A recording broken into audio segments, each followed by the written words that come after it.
Welcome to Fun and Games Side Quests. Every episode is a different host sharing a video game they love and why they love it. Greetings, hi, hello. My name is Todd Manley, also known as Zeilreigan, and you can find me on pretty much any gaming or social media platform as such. I am also a Twitch variety streamer and a self-proclaimed retro game goblin, so pretty much anything that is an old school game is kind of my jam, but I still like to do some new games every once in a while.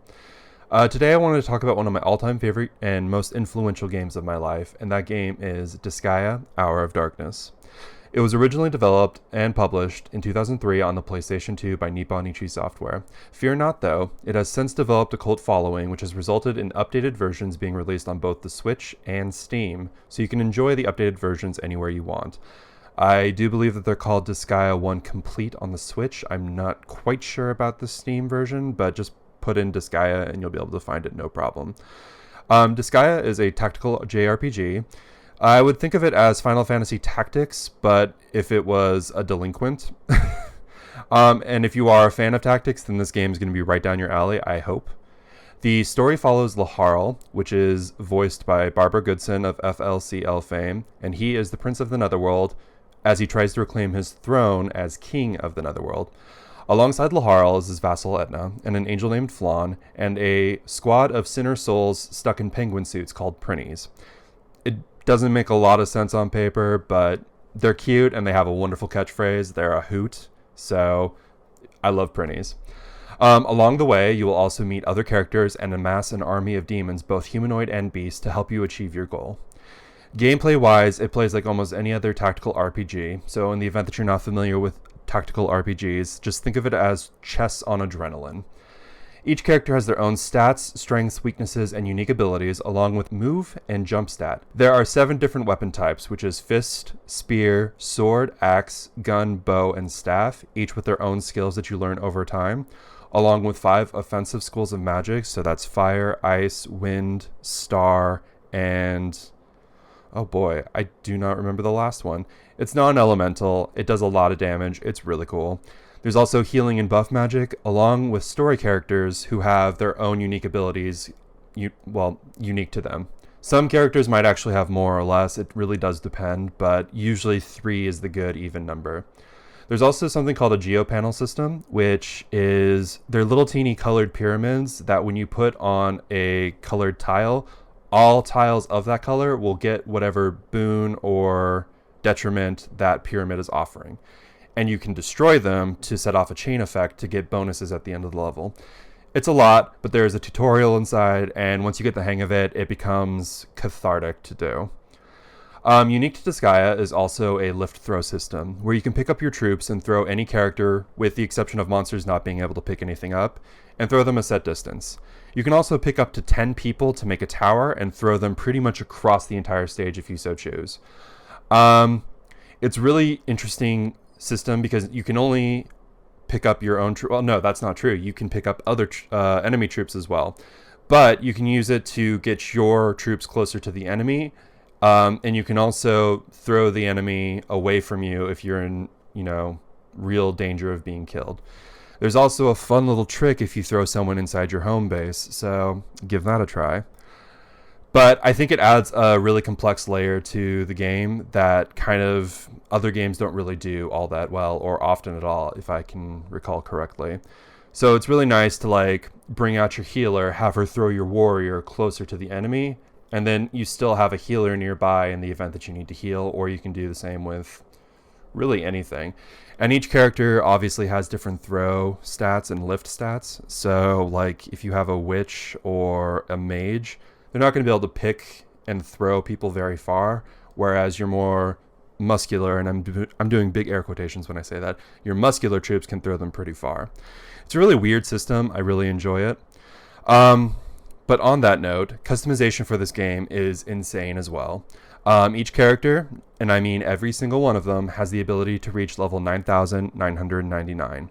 It also has a reincarnation system, which allows you to basically reset your character's level, but they have increased stat growth and can retain all of their skills. You can also use your reincarnation system to change jobs or races. So if you get, for example, and you can use reincarnation at any time as well, just throwing that out there. So say you get a warrior to level 100 and then you decide you don't want this to be a warrior anymore. Well, you can reincarnate him to make him a ninja. He's still going to retain all of those stats, the stat growth. So next time when you play as him, he's going to start out level 1, but instead of only gaining 1 or 2 stat points per stat every level, they're going to gain 10, 20, 100. So a reincarnated character will grow to be stronger and will help you defeat even harder challenges, because at the end of the game, there's still even more stuff to do. Which brings me to my next point. There is a system called Dark Assembly in this game, which is basically a courtroom that you can use to pass bills to unlock special and weird things like hidden stages, hidden characters, and you can do things to like extort money from people, or you can get bonus EXP on your next level. It really adds another cool complex layer, and each of the, I want to say jurors, I don't know if they're jurors, Senate people, whatever, you can bribe them with gifts to sway them to your favor, or you can choose to fight them if they deny your bill, and you can kill them, and then your bill will be passed once they're all dead. It's really weird. It's a lot of fun, and the things that you can actually do will vary based on how far in the game you get and how much you've actually explored. There's also something called the item world, which is where you can enter items such as equipment or armor to engage in procedurally generated dungeons to power up your equipment. So you can enter in your favorite sword, do 10 levels, and then when you come out, the sword is now going to be level 10 and is going to have stats equal to a level 10 sword. So it's a really cool way to really build up your equipment as well as your characters, because once you get to the later end part of the game, you're going to want some really powerful equipment on top of your really powerful troops. I know that this all sounds like a lot on paper, but rest assured, it's easy to pick up, and there are tutorials that you can skip if you don't want to see it again. And since the game's been out since, 2003, I said, there's a lot of guides. There's a lot of ways to kind of figure out how the game works, so don't be afraid of the systems. You will definitely get used to them. It might take some time, but it's worth it. However, I did want to talk about probably the most promising and my favorite part of Disgaea, which is the character, the stories, and the themes.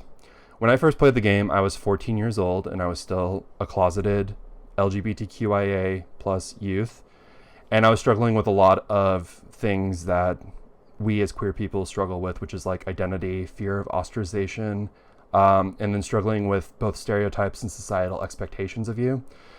And being 14 and not having an output and not having anyone kind of telling me that what I'm feeling is okay, this game kind of stepped in and did that for me. And I say that because the game has a lot of story elements that kind of deal with not giving into stereotypes. So a lot of the themes will also, I don't want to go into spoiler territory, so I'll try to keep it as brief as possible, but the themes include loss, learning to love, how to cope with loneliness, and not giving into stereotypes. For example, just because someone's a demon doesn't mean that they're evil, or that an angel is not a tantamount to virtue, and that humans can be just as insidious as the demons that they claim to fear. Disgaea is also a series known for its snappy wit and insane humor. It's one of the very few games that can make me laugh out loud, guffaw. It's a hoot.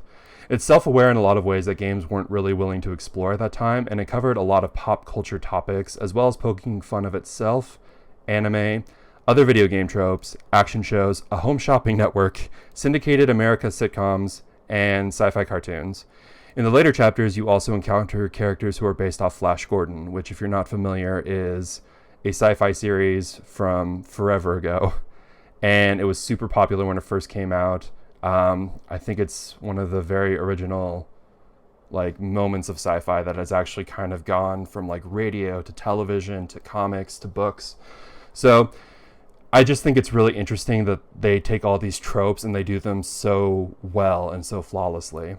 But also on top of that, while it's still known for its humor and its laugh out loud moments, it also has a lot of moments of sincerity and can be very emotionally moving. I'm not kidding when I say that this game made me cry no minimum than 3 times. Is that the correct sentence? I have no idea.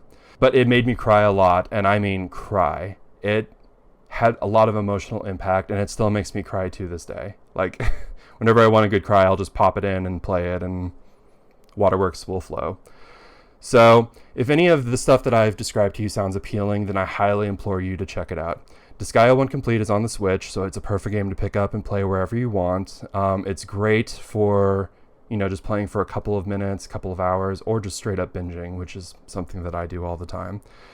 It is a very fun game. It's very weird. I love its art style. I love the characters to death. So yeah, I really hope that this game makes you laugh, cry, or just have an all-around good time. If you pick it up and you enjoy it, please let me know. Message me, DM me, tag me. I don't care. I want to know what you thought of the game, how you enjoyed it. With that said, thank you so much for your time. I hope that you all have a wonderful rest of your day, and happy gaming!